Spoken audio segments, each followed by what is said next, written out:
Bom dia, Giovana.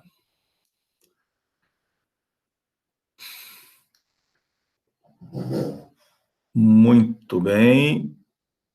Gente, vamos começar então? Eu acho que já está gravando, não está? Vocês não tem como saber, né? Pelo menos eu. Quem está? Está gravando já. Muito bem, gente. Dá uma olhadinha aí, vê se está aparecendo a aula, aparecendo, está compartilhando, está tudo certo? Muito bem, então. Então, vamos nessa, pessoal. Gente, eu vou começar o osso, tá? É de novo, tá, gente? Para não ter aquele problema, tá? Eu achei que a última aula não ficou lá grande coisa. Então, aqui, só para a gente ter a noção, né, do que a gente está comentando. Nós falamos, né, do osso. Um minutinho.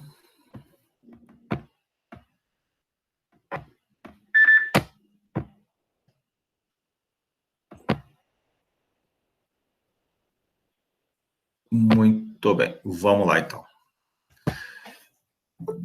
Gente, quando se fala da remodelagem óssea, tem aí algumas coisas que nós precisamos ter mais atenção. Entre elas, as duas células, osteoclasto e osteoblasto, né? O osteoclasto são células multinucleadas que acabam corroendo aí o nosso osso. E depois vem os osteoblastos, né, para depositar a matriz nova do osso, né, consolidando aí o nosso osso.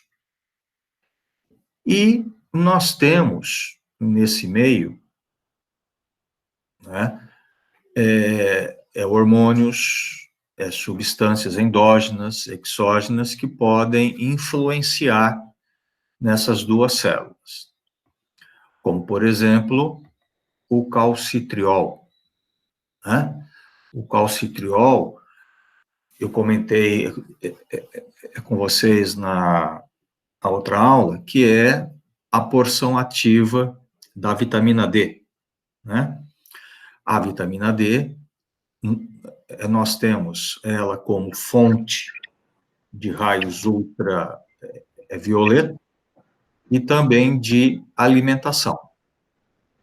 E essa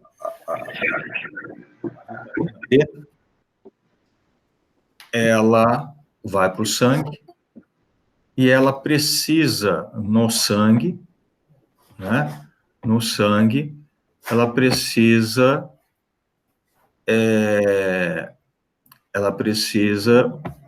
passar pelo fígado, e no fígado ela é convertida em calcifediol. E esse calcifediol, né, ela vai para o rim, e no rim esse calcifediol é convertido em calcitriol.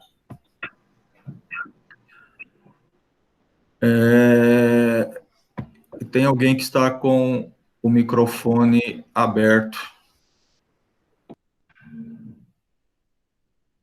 Muito bem.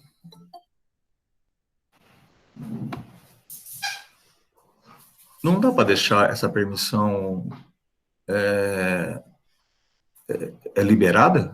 Vocês sabem disso? Sempre vocês têm que pedir permissão? Bom, não sei.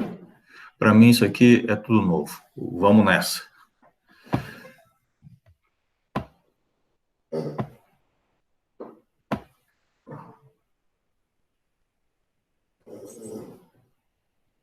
Ah, tá ok.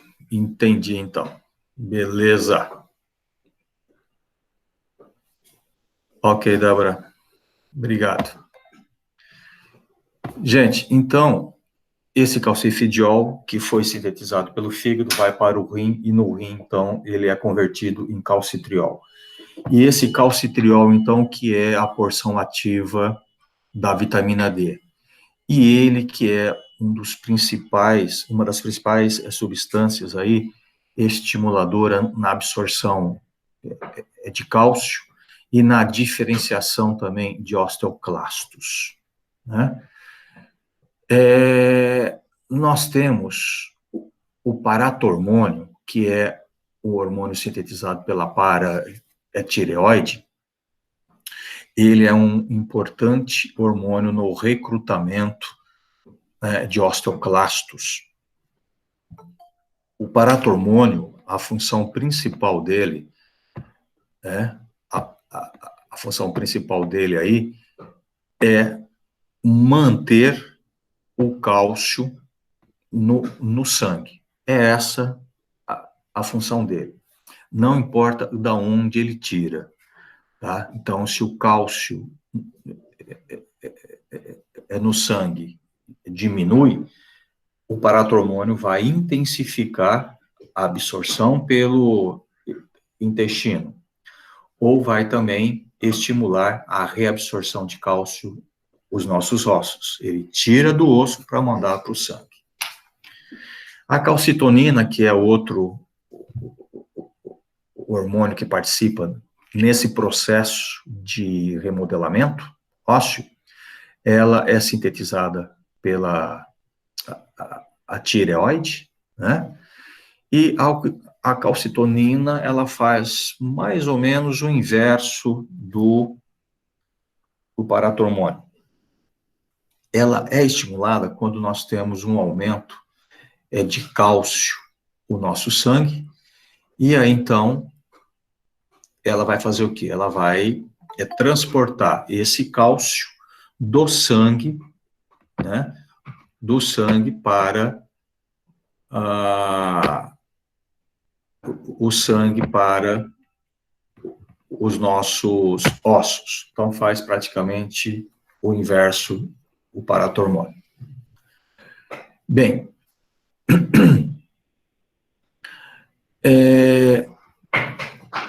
uma das principais células aí, então, o osteoclasto e o osteoblasto, é que vão coordenar esse processo de remodelamento. Muito bem. E da onde é que surge, né? Da onde vem este osteoclasto?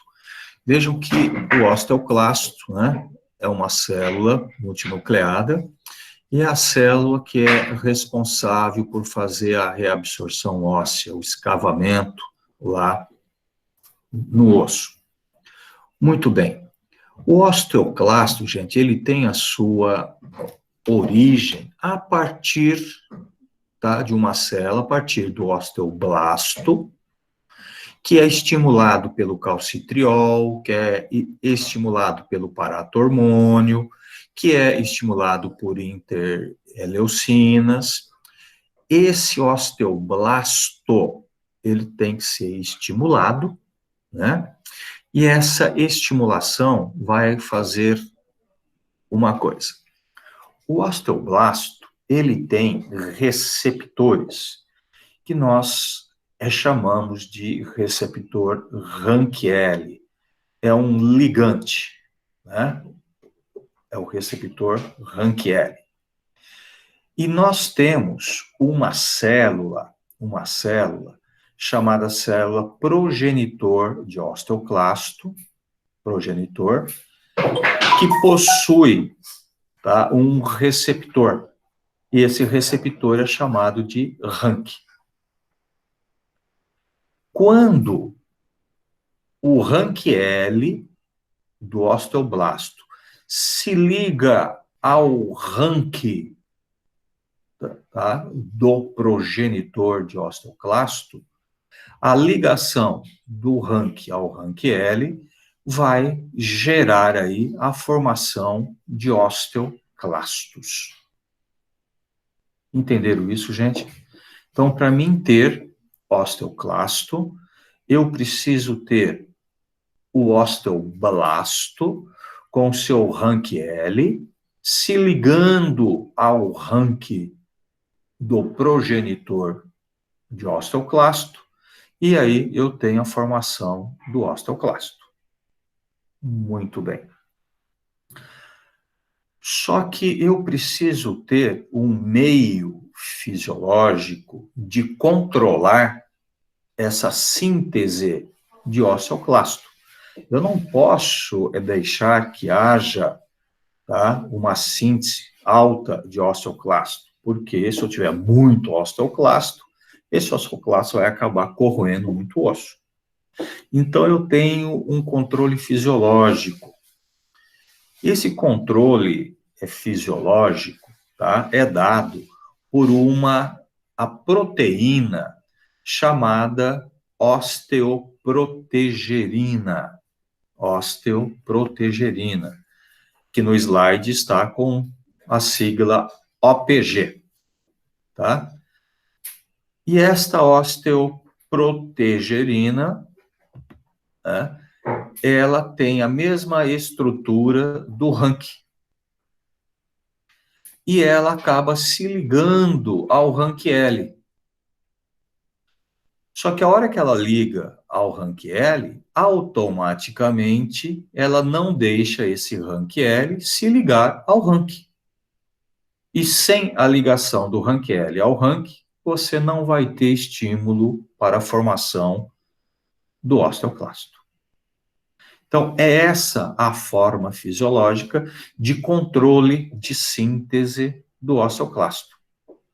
Ok? Entenderam isso, gente? Essa proteína, osteoprotegerina, a estrutura dela semelhante ao rank, ela se liga ao rank L, impedindo que o rank L se ligue ao rank. E aí você não tem a síntese de osteoclasto. Tá tudo bem? Até aí? Tudo certinho? Alguma dúvida? Tudo bem, gente? Beleza. Muito bem. Vamos lá.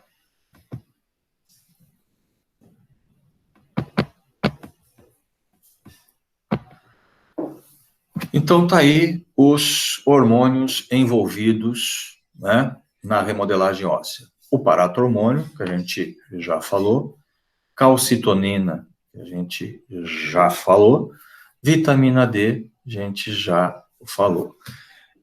Essa vitamina D, que está aqui entre parênteses, a D3, gente, que é a vitamina proveniente da irradiação ultravioleta, né, que vem através do sol. E é o que a gente está comentando hoje, né, também, com esse negócio do coronavírus aí, né, você precisa de vitamina D, você precisa de sol, né, porque a vitamina D também é importante na imunidade. E existe a vitamina D2, que vem da alimentação, e legumes e verduras verde escuro, né, tem bastante vitamina D2. Tanto a D2 quanto a D3, tá, vão se converter em calcifediol, que posteriormente vão se converter também em calcitriol. Ok? Muito bem. Aí, gente, veja bem isso daí. Isso aqui a gente chama de asa de borboleta, né? Se vocês forem acompanhando, né? Deixa eu ver aqui uma forma. Muito bem, muito bem, muito bem, muito bem.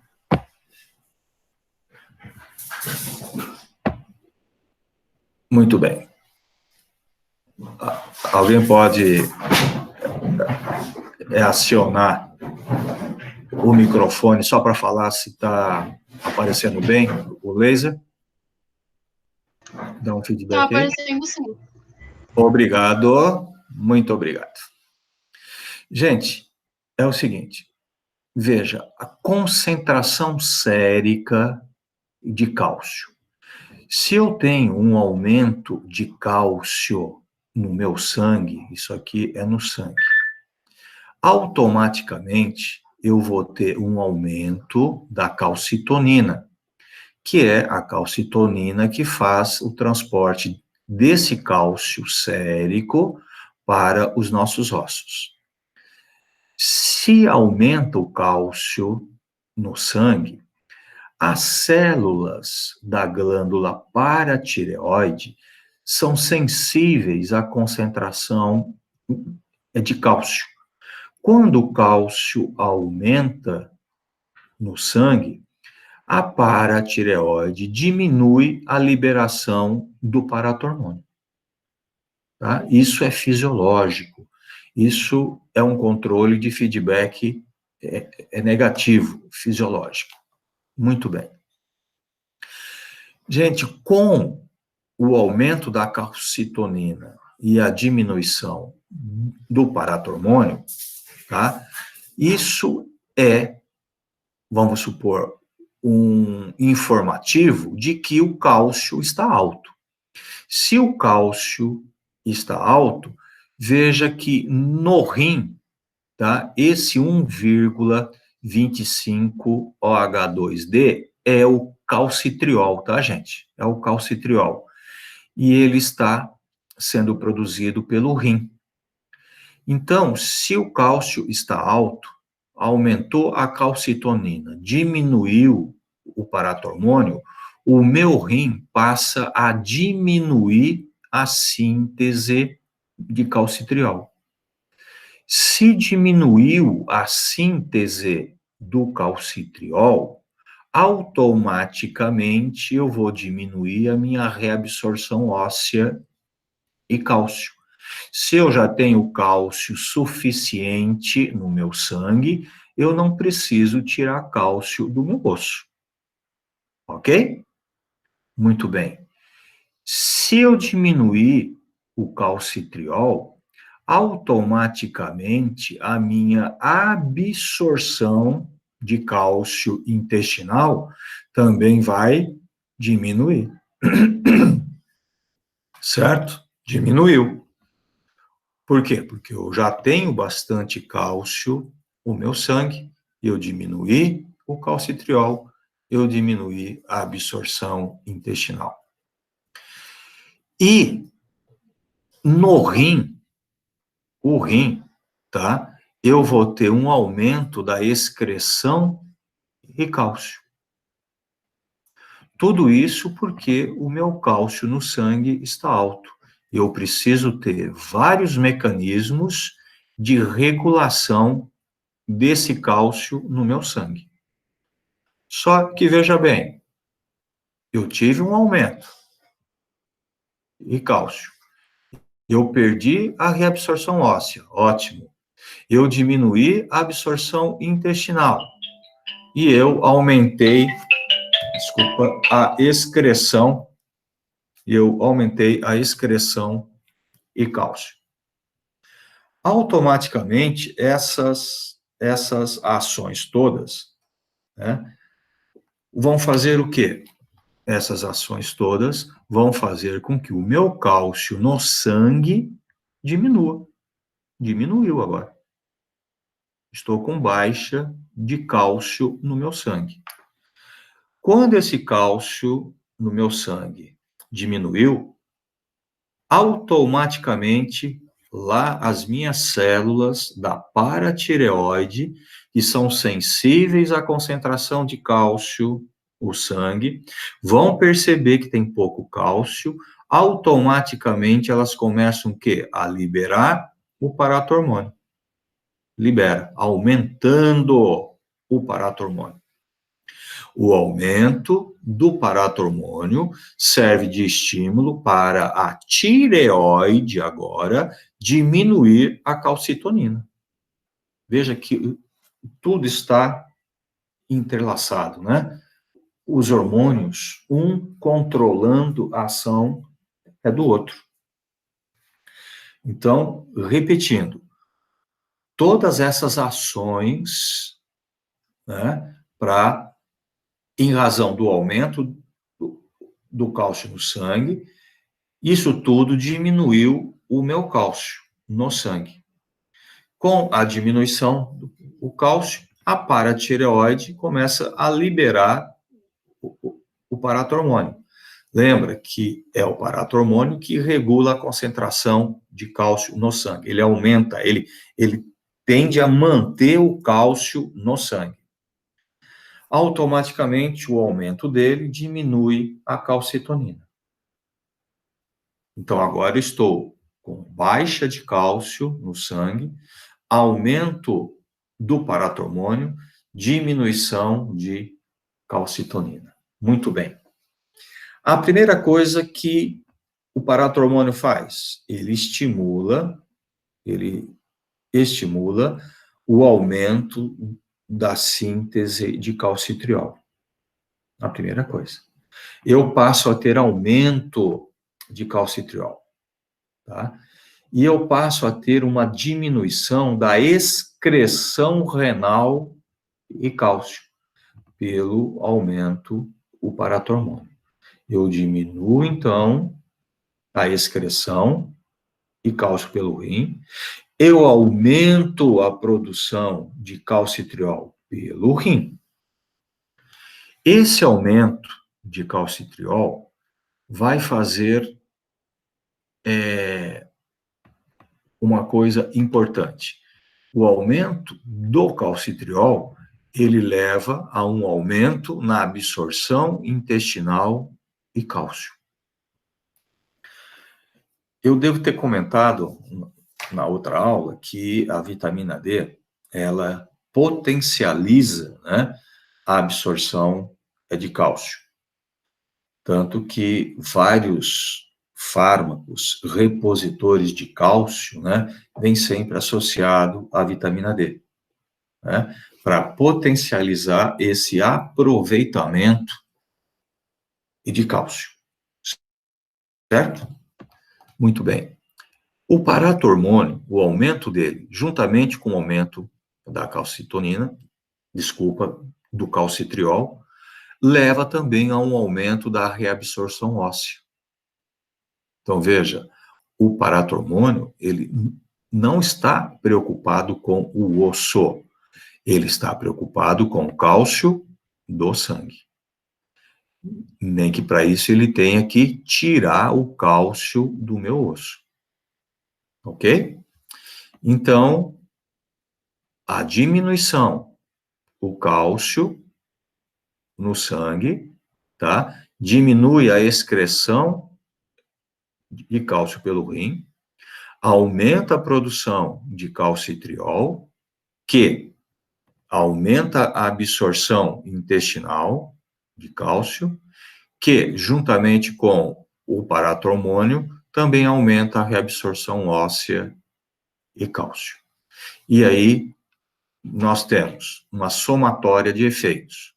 Diminuição de excreção, aumento de absorção e aumento de reabsorção óssea, tudo isso vai produzir o quê? Aumento de cálcio no sangue.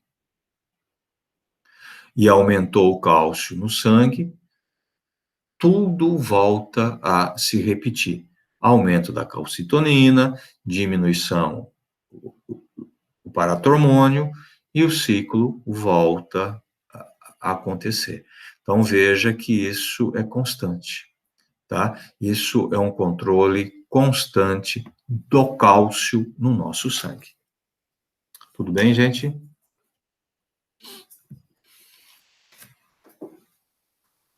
Então, tá aí. O parato-hormônio, ou paratiroidiano, né? O hormônio paratiroidiano. Gente, E esse hormônio, então, ele vai ser estimulado, né, pela baixa de cálcio no sangue, o cálcio livre. As células da paratireoide, como eu disse, são sensíveis a essa baixa de cálcio e vão estimular a liberação dele. E o paratormônio, então, ele vai fazer a transferência desse cálcio lábio do osso para o sangue, aumenta a absorção intestinal, né, por estimular a síntese de calcitriol. E a reabsorção renal de cálcio, aumentando a diurese do fosfato. Então, essas são as ações simplificadas aí do paratormônio. Gente, aí tem uma aplicação terapêutica, tá? Uma aplicação farmacológica. Foi descoberto que esse paratormônio, tá? Quando em concentrações terapêuticas baixas, em concentrações muito baixas, ele possui um efeito paradoxal. Um efeito paradoxal. O que seria isso? Um efeito contrário, né, ao que ele tem.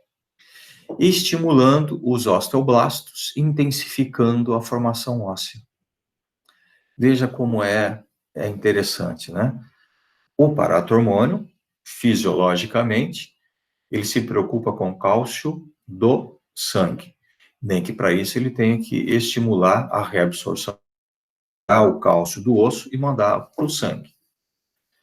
Só que isso em resposta aos picos, né, hormonais, aos picos, pelo controle do cálcio no sangue. Mas quando você pega esse hormônio, uma fração dele, tá, em doses muito pequenas, e você acaba utilizando isso, a terapêutica, de uma forma linear, ele se comporta de uma outra forma. Ele acaba o quê? Estimulando o osteoblasto, intensificando a formação óssea.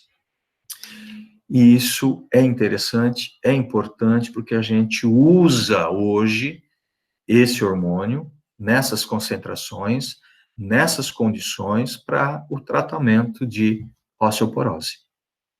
Tá? É interessante isso, né? O que o nosso organismo faz. A calcitonina. A calcitonina, ela tem esse efeito fisiológico, né, de inibição da reabsorção óssea e deposição do cálcio pós-prandial no osso.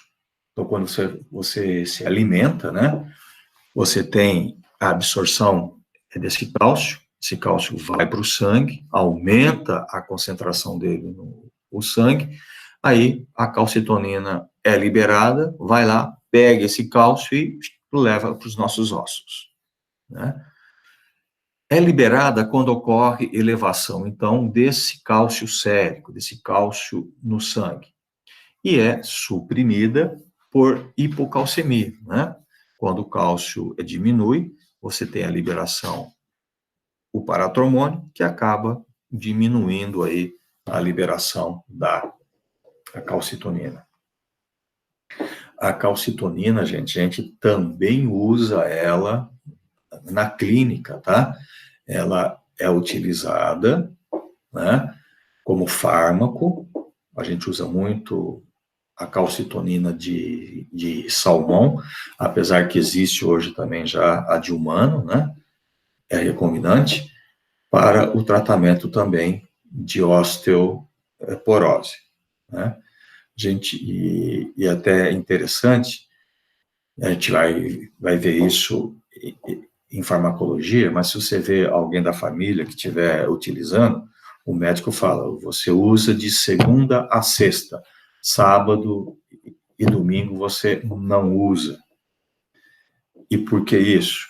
porque quando você usa a calcitonina de forma contínua, né, ela age em receptores próprios. E quando você estimula um tipo de receptor continuamente, esses receptores, acontece um fenômeno que a gente chama de dessensibilização. É o ano que vem, ano que vem não, acho que em agosto, né, a gente entra já em farmacologia 1, a gente vai falar disso daí, né? Então, quando você usa é um fármaco, tá, que estimula continuamente um tipo de receptor, o receptor pode dessensibilizar. A gente chama isso de dessensibilização. O que seria a dessensibilização? Você perde o receptor, ele deixa de fazer ação. Então, para você não perder a ação da calcitonina, você usa por 5 dias, interrompe 2 e volta a utilizar. Essa interrupção constante e 2 dias quebra esse ciclo de dessensibilização. Então, esse receptor, ele não dessensibiliza, ok? E ela continua, então, mantendo a sua atividade. Como eu disse aí, a calcitonina, né, é de salmão, a salcatonina, e hoje tem também a calcitonina sintética humana, tá?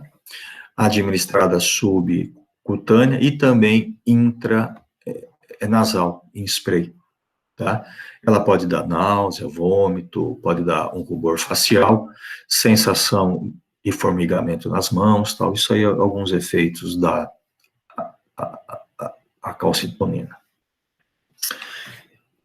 E a vitamina D, né, gente? A vitamina D, importantíssima aí para várias atividades fisiológicas, aqui, no nosso caso, para o osso, e também, né, como nós tem ouvido aí, falar muito na mídia, esses dias, na imunidade.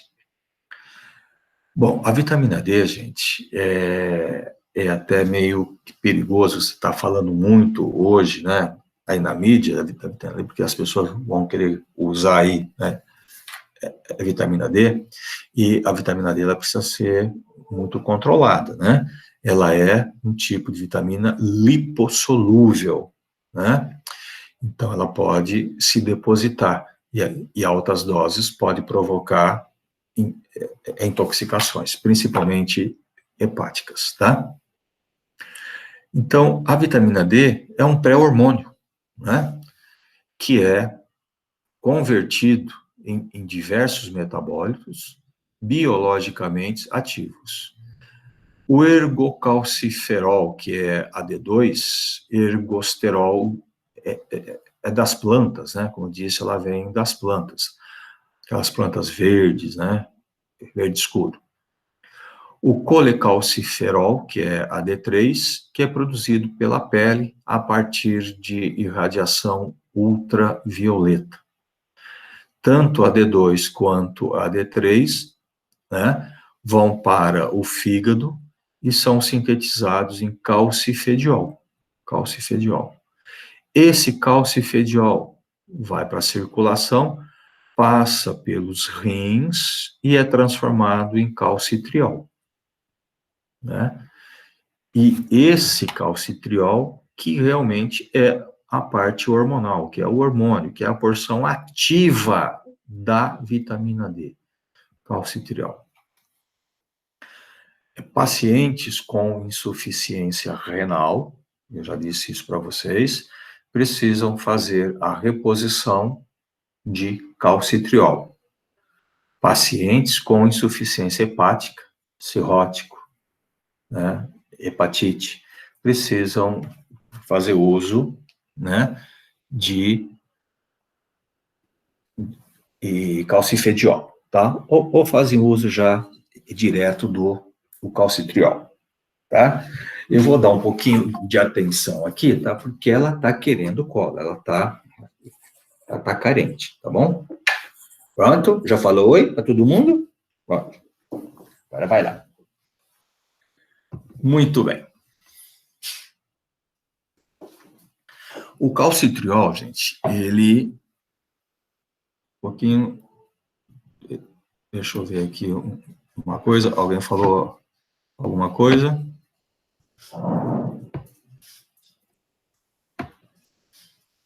Opa, calma, que eu chego lá, gente. Tá tudo certo aí? Tudo bem? Sem perguntas? Ô, Débora, eu não vi aqui. Na manipulação de expressão, o que faz a proteína fazer isso? Que proteína, Débora, que você está perguntando? Está perguntando da osteoprotegerina? Ah, tá. Isso. Ela tá, na realidade, uma substância endógena, né? E a estrutura molecular dela é idêntica à estrutura molecular do rank. Então, isso é uma coisa fisiológica, né? Ela é liberada, certo? Assim, no mesmo tecido que ocorre a ativação do osteoclasto. Então, ela está lá e ela vai se ligando ao rank L junto com o rank, equilibrando aí, né, fazendo a mesma coisa que o rank, para não deixar ter muita produção de osteoclasto. Isto é um controle fisiológico, endógeno, né? O que faz ela se ligar é a semelhança dela ao rank. É a mesma, praticamente a mesma estrutura molecular. E que hoje, se você olhar lá aquele slide, você vai ver que existe osteoprotegerina recombinante. Estão sendo sintetizadas osteoprotegerinas, né? É recombinante, você faz a aplicação dela, ela vai lá, se liga a todos aqueles rank L, tá? E não deixa ter síntese de osteoclasto. Em casos de osteoporose, né, você controla aí a síntese de osteoclasto, aumentando a produção ou a quantidade, né, a concentração dessas proteínas. Não sei se eu fui claro. Ok? Tudo bem, Débora? Muito bem.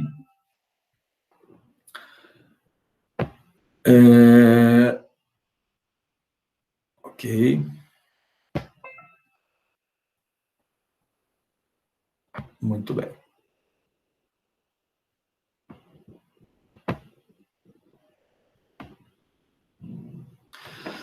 Voltando aqui, então, no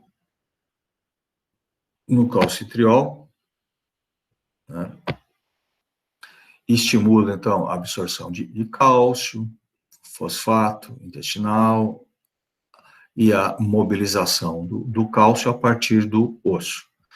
Maturação dos osteoclastos, né? Ele participa disso também, e estimulação indireta de sua atividade.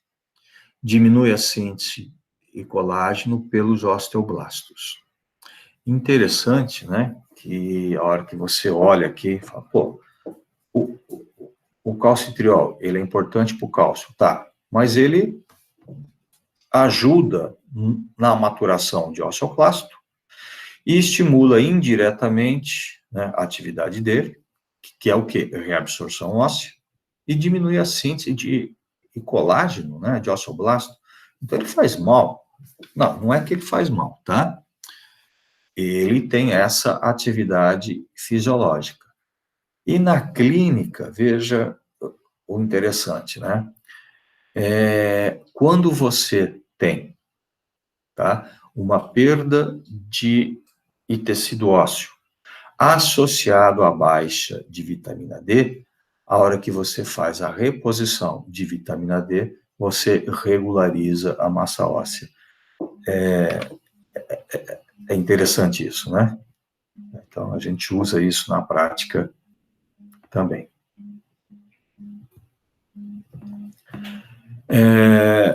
Seus efeitos é realizado por ação em receptores intracelulares, né? E um efeito no o DNA. Por isso que o calcitriol, a vitamina D, é considerado um hormônio, né? Porque ele age em receptores intracelulares, né? E um efeito a nível de DNA. O efeito complexo e não limitado ao osso. Então, veja que ele não tem uma ação somente no osso, né? Tanto que a gente está falando também imunidade, né? A deficiência clínica de vitamina D, na qual a mineralização óssea está prejudicada, foi o que eu acabei de falar agora, né? Sua administração restabelece a formação óssea. Então, veja o interessante. Quando se tem a deficiência clínica de vitamina D, na qual a mineralização óssea está prejudicada, está perdendo massa óssea, a administração de vitamina D vai restabelecer a formação óssea, tá? Isso é um dado importante, né? Por isso que a gente usa muito a vitamina D também, né? Não sozinha, mas também associada ao cálcio, né? Tanto o tratamento de osteoporose, como também em prevenção até de fraturas, né? Em pessoas de idade. Tem vários trabalhos, tá, científicos que comprovam isso, tá? Essa reposição a partir de 18 semanas, tá? Você tem aí a redução significativa de fraturas, ok? O calcitriol estimula a síntese de osteoalcina, proteína ligada ao cálcio, vitamina K, dependente, na matriz óssea. Então, esse efeito pode ser o responsável, né, por restabelecer a formação óssea na deficiência de vitamina D. Então, aqui eles tentam explicar.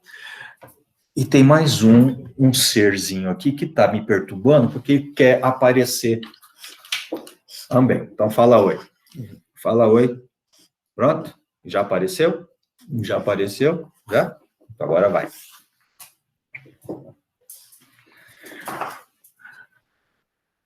Os meus amores, os meus dogs. Gente, e eu vou falar só mais um pouquinho do estrógeno e a gente para por hoje, tá? Estrógeno, gente. O estrógeno, tá? Ele é muito importante, ele mantém a integridade óssea, né? Ele inibe citocinas que recrutam osteoclastos. Se opõe à reabsorção óssea mobilizada pelo paratormônio. Sua falta. Quando que ele falta? Ele vai faltar na menopausa, né? Pode ocorrer osteoporose. Então, as mulheres, tá? Até a chegada na menopausa, tá? Estão aí praticamente protegidas, né, de osteoporose, tá? Porque antes da menopausa, a concentração de estrógeno, né, de vocês está normal, está alta, então isso leva a proteção dos ossos. Por isso que a mulher, quando entra a menopausa, começa a aparecer, né, os problemas de osteoporose, né, começa a aparecer osteopenia, né, aquela coisa toda, e precisa ser tratado, né, pela falta de estrógeno, pela baixa de estrógeno. Até vale a pena a gente comentar aqui que lá atrás, né, anos atrás, quando se descobriram, então, que o estrógeno era o estrógeno, a falta do estrógeno, né, era o responsável pela perda de massa óssea, pelos efeitos, né, da menopausa, aqueles calores, aquelas coisas todas. Então, eles começaram a agir pela lógica, né? Bom, o lógico é o quê? Se a mulher perde o estrógeno e está aparecendo essa série de efeitos, nada mais lógico do que eu dar estrógeno, né? Eu vou, então, repor esse estrógeno para sanar. E foi feito isso, foi introduzido a terapia de reposição hormonal. Só que não se sabia, né, que o estrógeno, ele é proliferativo. E aí, então, o que aconteceu? Começou a aparecer muitos casos de câncer de mama, né, provocado pelo estrógeno. Então, hoje você não faz mais, né, essa terapia de reposição. Até pode fazer, mas muito controlado, não são todas as pacientes que fazem, e quando fazem, com controle mais rígido e com antagonista junto, né? Então, a gente trata, faz a prevenção e o tratamento desses problemas ósseos hoje sem usar estrógeno. Tudo bem, gente?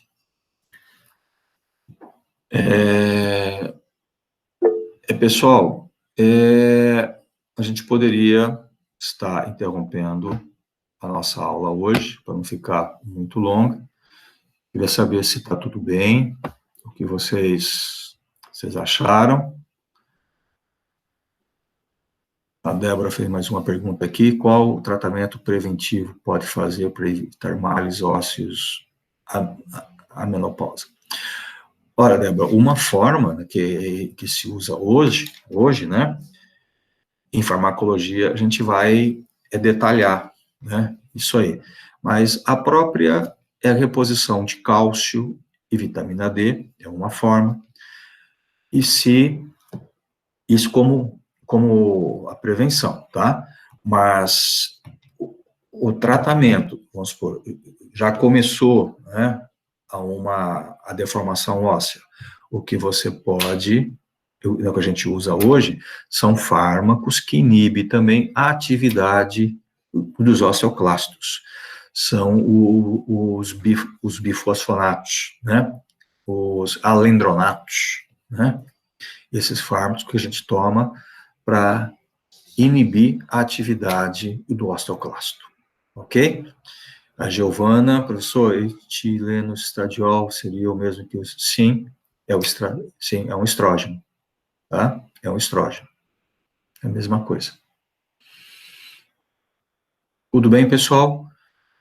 Esse vídeo foi gravado, eu vou disponibilizar lá para vocês, e vou pôr também, eu vou pôr lá também, como a tarefa, né, que eu preciso pôr, me desculpa, mas eu preciso pôr, que é o controle de falta. Uma perguntinha bem simples, que vocês podem responder até a terça-feira que vem, ok? Deixa eu ver aqui, professor, ele é usado... Sim, não, o estrógeno, gente, ele é usado, tá? Ele é usado, sim, como um contraceptivo, né? A gente vai comentar sobre isso, a gente vai falar do hormônio da reprodução. Ele é usado. A dose que a gente usa, tá, como contraceptivo, é uma dose muito pequena, mínima, tá? E por você, tá? Se você está usando ele como um contraceptivo, quer dizer que o seu estrógeno, né? O seu estrógeno está alto, então a parte óssea está ótima. Quanto à parte proliferativa, tá? Você toma junto com a progesterona. A progesterona, ela age como um antagonista, inibindo essa atividade proliferativa, tá? Então, não se preocupe quanto a isso, tá? Quanto à parte proliferativa. Agora, existe, né? Existe aqueles riscos, sim, que o médico tem que levar em conta, né? É família, né? Já tem casos de câncer na família, tal. Você entendeu? Precisa ser levado. Mas a concentração que você usa como contraceptivo é mínima, muito pequena, e usado junto com esse antagonista que eu falei para vocês, que no caso, a progesterona. Ok, Giovana? Tudo bem, pessoal? Mais alguma dúvida? Imagina. Tudo bem? Então eu vou encerrar, tá? Eu vou disponibilizar esse vídeo, né? E pôr lá a tarefinha, tá bom? Amanhã a gente volta a se encontrar então, tá bom? Até amanhã, gente. Obrigado vocês, tá? Essa aula foi melhor, né? Eu espero que sim. Tá bom, pessoal? Beijo para vocês. Até mais. Tchau, tchau.